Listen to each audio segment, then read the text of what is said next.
Ouais, super. Allô, oui, Ouais. bonjour tout le monde. Voilà, cette semaine, quelle belle paracha de parachat, Lech Lecha. Et il y a un passouk de 5 mots. Un petit passouk, et pourtant, pour moi, c'est un passouk central dans toute la Torah. Après que Akadosh Baruch Hu annonce à Abraham qu'il aura un enfant,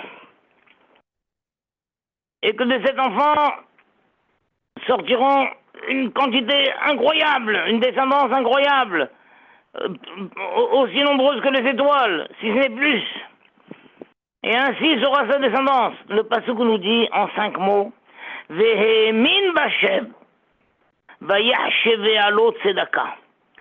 Il a cru en Hachem et il a considéré ça comme une tzedaka. Qui est le sujet? Alors, il a cru en Hachem, le sujet c'est Abraham, bien sûr. Abraham a cru en Hachem. Hachem lui a annoncé qu'il aura un enfant, il a cru. Et la suite de la phrase, il a considéré que c'était une tzedaka. De qui on parle? Qui a considéré que c'était une tzedaka? Et là, nous avons deux explications, le Rashi et le Ramban. Le Rashi nous dit une chose incroyable. Il a considéré que c'était une tzedaka. Écoutez ce que Rashi dit. Akadosh Baruch Hu, Hashva le Avraham nischut vele tzedaka. Akadosh Baruch Hu a considéré cette émouna, cette foi qu'il avait en lui, Akadosh Baruch Hu l'a considéré comme un mérite et comme une tzedaka. Ala émouna sur la émouna chez Minbo. Incroyable!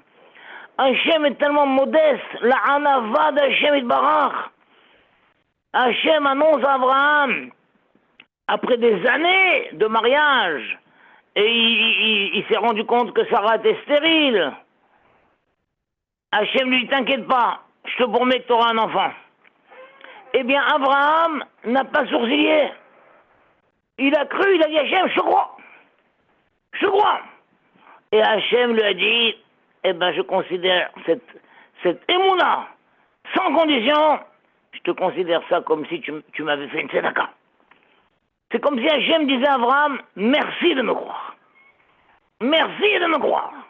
Incroyable. Le Rambam, de son côté, dit non, c'est pas possible. Encore heureux, manquerait plus qu'Abraham ne croit pas à Hachem. Ben, ça, c'est évident. C'est évident qu'Abraham va croire à Hachem. C'est quoi cette histoire? Abraham, ce Abraham, dans Hachem, quelques années plus tard, va lui dire, tu prends son fils et tu me le sacrifies et tout. Et il l'a fait. Abraham, il avait un degré de mouna formidable. C'est pas nouveau. Donc, alors, le Ramban dit que non, il a considéré que c'était une tzedaka, c'est Abraham. Quand Hachem lui a dit, je te promets que tu auras un enfant, Abraham a considéré que c'était une tzedaka de la part d'Hachem. C'est une tzedaka de la part d'Hachem. Et en vrai, si nous associons les deux commentaires, nous voyons de là, qu'est-ce que c'est que l'Aïmouna? L'Aïmouna, si on commence par le Ramban, c'est tout ce qu'Hachem me donne. C'est gratuit. C'est une tzedaka. Hachem ne me doit rien. Quoi? Parce que j'ai prié, parce que j'ai fait ceci, alors Hachem il me doit.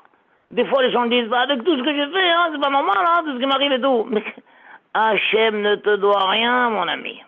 Hachem ne nous doit rien. Abraham Avinu, avec tout ce qu'il a fait, les épreuves, il en a eu des épreuves déjà, il s'est laissé jeter dans la fournaise. Et quand il est arrivé en Israël, malgré toutes les promesses, il a trouvé la famine. Et il est arrivé en Égypte, on lui a pris sa femme et tout, il en a eu des épreuves.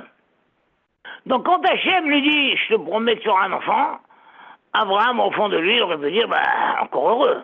Encore heureux, avec tout ce que j'ai fait pour Hachem, il me doit bien ça. Non. Abraham, il a dit, merci Hachem. Merci Hachem, tu ne me dois rien. Tout ce que tu me donnes, c'est une tzedaka. Merci Hachem. Ça, c'est extraordinaire. Merci Hachem. Donc ça, c'est un degré d'émouna. On pose pas de questions contre Hachem. On demande pas, mais comment et que pourquoi et qu'est-ce que c'est? Expliquez-moi ça, je comprends pas. Hachem ne nous doit rien. Et ce qu'il nous donne, c'est une tzedaka. Merci Hachem. Merci Hachem, merci Hachem. Merci Hachem, merci Hachem. La Torah te dit ça. Abraham, à aucun moment, il a considéré que cette promesse d'Hachem lui était due. Non, c'est une tzedaka. Et d'un autre côté, comme c'est beau, le pshat de Rashi, et quand nous, effectivement, on a une émouna extraordinaire envers Hachem, et on dit Hachem, on te croit, on pose pas de questions, est-ce que tu fais, tu sais ce que tu fais, on te croit sans condition, alors Hachem, il considère que nous, on lui a fait une tzedaka. Hachem, dans sa grande modestie, il dit, merci les enfants de croire en moi. Merci de croire en moi. C'est un grand mérite pour vous de croire en moi. C'est comme si vous avez fait une très grande tzedaka. Donc c'est ça la émouna. La émouna, c'est d'un côté, je n'exige rien d'Hachem, je n'attends rien d'Hachem, et tout ce qu'Hachem me fait, c'est une tzedaka. Et d'un autre côté, ma foi inconditionnelle envers Hachem, Hachem, il apprécie ça, il apprécie jusqu'au point de nous dire, mes enfants, je considère que cette émouna que vous avez envers moi est une tzedaka que vous faites. Oh là là là là.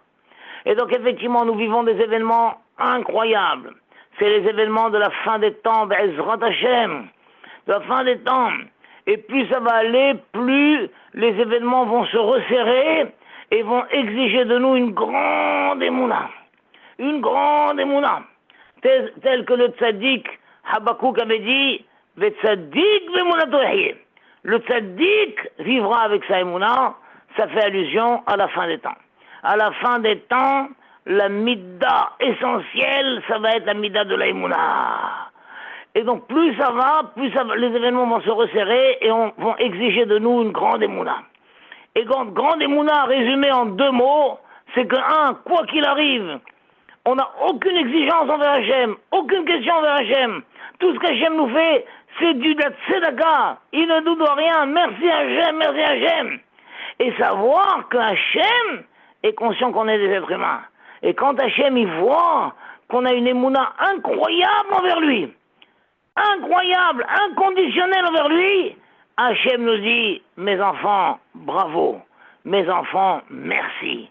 Je considère que votre émouna est une grande tzedaka. C'est formidable ça. C'est formidable. Voilà, Be'ezrat Hashem, qu'Hachem nous aide à atteindre les niveaux les plus élevés des émounas. Parce que la émouna, c'est un niveau qui se travaille. Merci beaucoup Rivka de Strasbourg. J'ai pas pu prendre ton appel l'autre jour, j'étais en cours, Mehila. Et donc voilà, il y a des émounas. Voilà. Toute l'année. Et voilà, il faut savoir que même les animaux, ils ont l'année émouna. prochaine, si la matière qui vient ce soir, Amen. on va faire un grand sabbat. Amen. Avec le mérite de notre émouna, le Mashiach viendra. Il faut savoir que même les animaux, ils ont émouna. Mais nous, on ne doit pas rester à la émouna des animaux. On doit élever notre émouna, élever notre émouna, et arriver jusqu'à ça où on n'a plus aucune question vers Hachem. On n'a plus aucune question vers Hachem. Et tout ce qu'Hachem fait, c'est une tzedaka qu'il nous fait. Et on doit savoir que quand on arrive à ce niveau, Hachem nous dit, bravo les enfants, je considère que votre émouna fabuleuse, c'est une tzedaka que vous faites. Voilà, Be'ezrat Hashem, Shabbat Shalom mes chers amis, Shabbat Shalom mes chers amis. À bientôt, à bientôt. Bonne santé. Au revoir tout le monde, bonne santé. Au revoir tout le monde, au revoir tous les captifs. Amen, amen, tout dans la joie. Au revoir tout le monde, Shabbat Shalom mes chers amis. Tous les otages, c'est mon plus beau Exactement. Eh bien, que cette Dvar Torah soit un grand mérite pour les otages, pour tous les soldats, pour tout l'Am Israël, les Hachem. Kol Tov, à bientôt, bye bye. Shabbat Shalom. Bye bye, Shabbat Shalom.